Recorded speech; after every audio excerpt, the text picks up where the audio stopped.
Cette année est un peu particulière dans la mesure où le Shabbat qui vient, le Shabbat Agadol, le Shabbat qui précède Pessah, tombe à la date du 10 Nissan. Et c'est exactement ce qui s'était passé lors de la sortie d'Égypte, puisque nos maîtres nous disent que c'était le 10 Nissan, Shabbat 10 Nissan, que les bénis Israël ont sélectionné l'agneau qu'ils allaient offrir 4 jours plus tard, le 14 Nissan, et qui était l'objet d'adoration des Égyptiens. Et que quand les Égyptiens demandaient mais qu'est-ce que vous faites, ils leur ont dit eh bien nous allons sacrifier cet animal, et les Égyptiens n'ont rien pu faire, et ce fut un très grand miracle, et c'est pour ça que ce Shabbat s'appelle Shabbat Agadol. Ceci exprime bien quelle est la vocation de ce Shabbat, qui est un Shabbat de préparation à la célébration de cette magnifique fête de Pessah que nous célébrerons la semaine prochaine. Alors justement, pour préparer cette fête de Pessah en l'honneur de Shabbat Agadol, je voudrais vous citer un enseignement de mon maître Rav Wolbe qui cite à ce sujet un verset des psaumes, dans le psaume 69 est tout entier consacré à un appel au secours qui est lancé par le roi David à Akadosh Baruch Hu. Et dans le verset 19 de ce chapitre, il y a 3 mots, Korva el nafshi geala. David implore Dieu, il lui dit approche de mon âme et sauve-la. Et Rav Wolbe nous dit, si nous entendons bien ces 3 mots, nous découvrons une grande vérité. C'est que pour que Dieu nous délivre, il y a un préalable. C'est qu'il approche de notre âme. Korva el nafshi, approche-toi de mon âme et ensuite sauve-la. Et c'est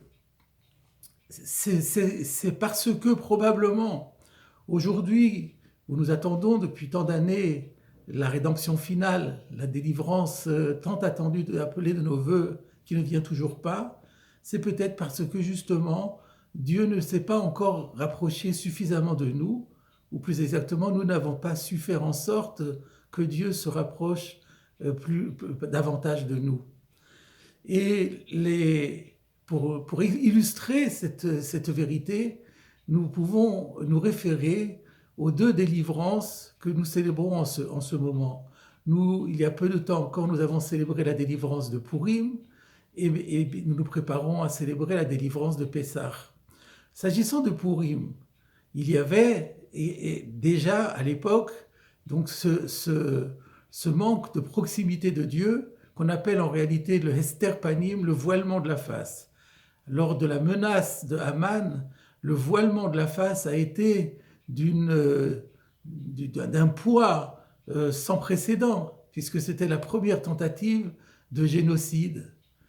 Et ensuite, lorsque la menace a été écartée, le décret de Haman a été annulé par Achashverosh grâce à Mordechai et Esther, que les enfants d'Israël ont été soulagés, le verset nous dit « La Yudi maïta orav simcha v'sasson vikar » Pour les Juifs, c'était la lumière, c'était la joie, c'était l'allégresse, c'était les honneurs.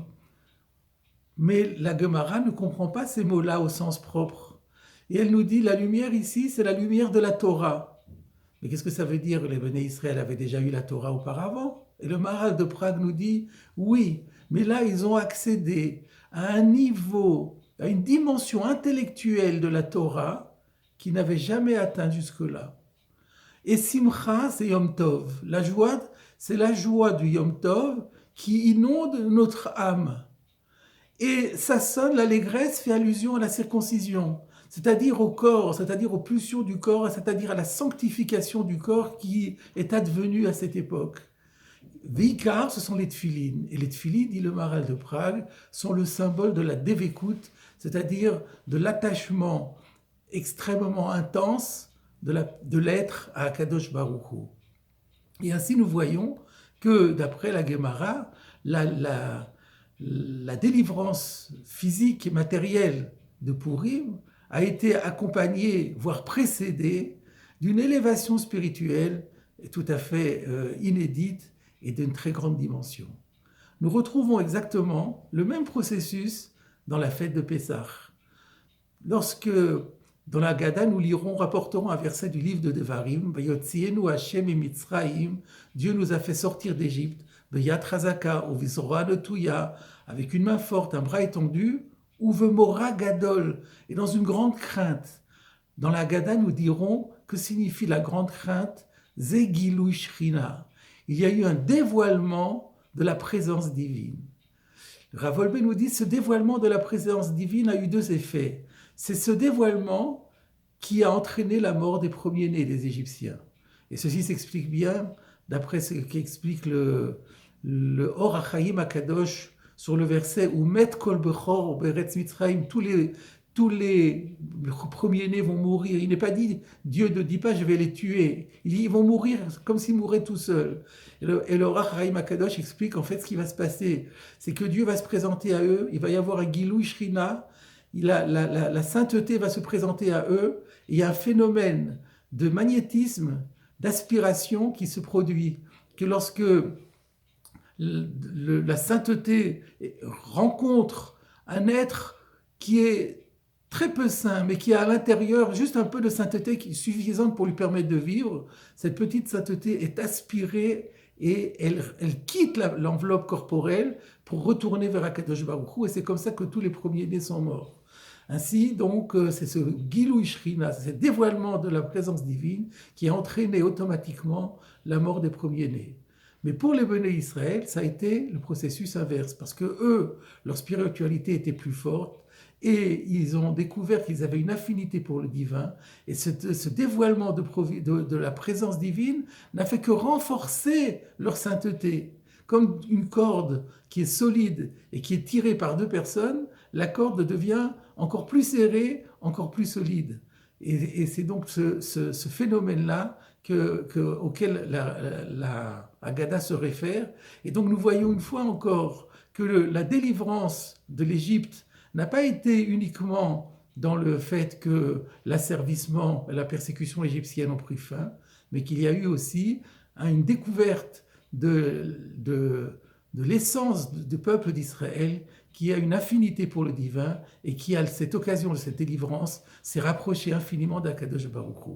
Et ainsi, nous comprenons que ce n'est pas par hasard si la fête de Purim et la fête de Pessah se succèdent si rapidement l'un à côté de l'autre, parce que dans les deux, il y a le même phénomène, mais on comprend bien que la célébration de Pessah, le Gilui Shrina, le dévoilement de la présence de Dieu à l'époque, a été encore plus puissant qu'il n'avait été à Purim, où malgré tout la présence divine est restée relativement cachée. Et donc nous comprenons que chaque année, qu'on revienne ces 2 mois, mois de Hadar puis le mois de Nissan, nous avons ici une célébration, une réactivation des événements spirituels qui s'étaient passés à l'époque. Et que nous essayons de retrouver ce Gilui Shrina, ce contact avec le divin, ce rapprochement tout à fait puissant avec Akadosh Baruch Hu, et qui déterminera la délivrance. C'est cela que nous revivons chaque année. Mais pour cela, il y a un préalable. Aussi bien à Purim qu'à Pessah, il a fallu que le réveil d'en haut soit précédé d'un réveil d'en bas. À Purim, les enfants d'Israël, les Juifs, ont fait une teshuva spectaculaire. Ils ont fait un retour sur eux-mêmes et ils ont cultivé en eux une volonté de servir davantage à Kadosh Baruch Hu comme jamais. Et c'est ça qui a permis la proximité d'Akadosh Baruch Hu.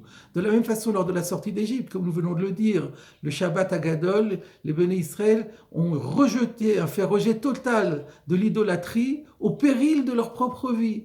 Et en plus de ça, ils se sont aussi circoncis.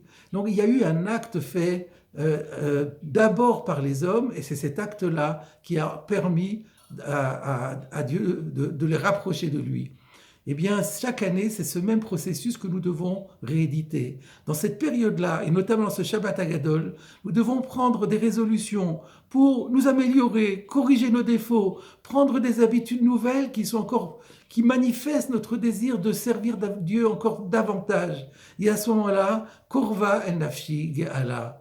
Lorsque nous arrivons à la table du Seder, nous disons Mitrila ayu avoteinu ovdei avodazara. D'abord, nos ancêtres étaient des idolâtres. Varshav keravnu amakom lavedator. Mais maintenant, Dieu nous a rapprochés de son service. C'est pas maintenant, c'était à l'époque du Matan Torah, à l'époque de la construction du temple.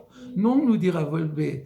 Maintenant, si nous avons fait le nécessaire, nous allons sentir que maintenant Dieu nous a rapprochés encore davantage de son service. Alors mes chers amis, souhaitons que nous réussissions la célébration de notre Shabbat Agadol des 3 jours qui vont suivre, et lorsque nous arriverons le soir à la table du Seder, nous sentirons vraiment que Dieu nous a rapprochés de son service. Arshav, maintenant, Keravnu la Vodato, il nous a rapprochés.